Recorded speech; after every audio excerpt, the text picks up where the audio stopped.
this obviously is very China specific. Are Weixin and WeChat exactly the same? I think there's still some confusion around that. If not, what are the differences? I think the follow-up question on this was more whether you can reach the Chinese audience through WeChat in China as a foreign company. Is that a difference in terms of targeting? Right. Just yeah. So Weixin is the original name in China for the product that we know as WeChat, right? Surprisingly, more and more people in China are now calling WeChat anyway. So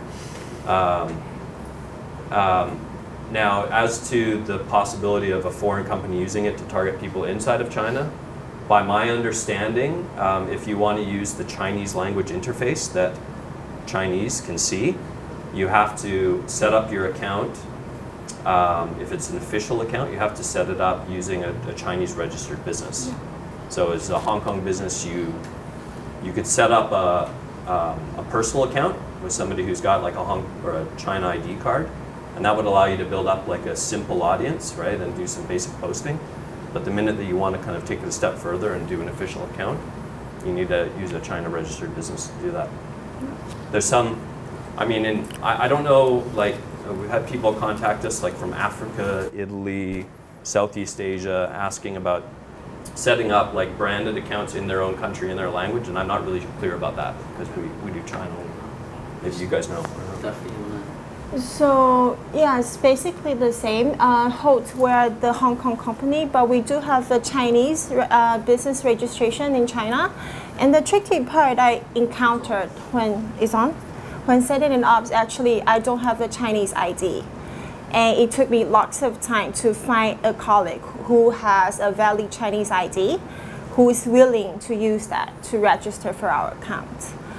And another tricky part that is that person has to hold her ID and take a picture and upload to WeChat.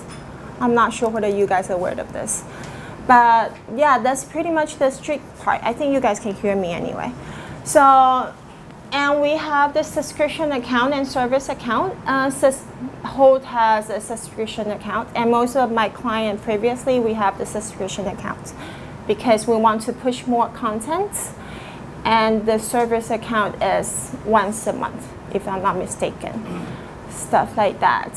So yeah, it's many little things inside doing when you are trying to apply for one, but you really need a person with a Chinese ID and a valid Chinese number, because you need to receive the verification code through that number and the person and the business registration license.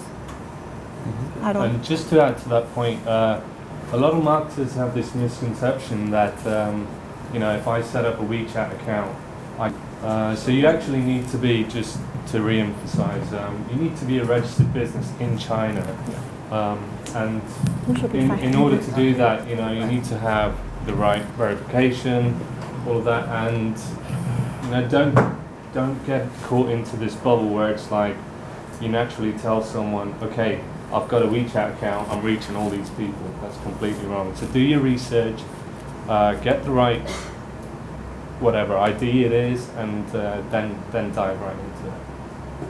Yeah, I'd like to add to that because we've been working with many foreign clients in Shanghai. So for the foreign clients, when WeChat was just getting popularity, and they think it's easy to conquer the whole China just by by setting up an account.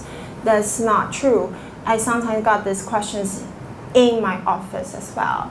They think WeChat, because we have so many people in China and we have WeChat and everyone is on WeChat nowadays. So it should be easy for us to grow our followers by 20,000 a week.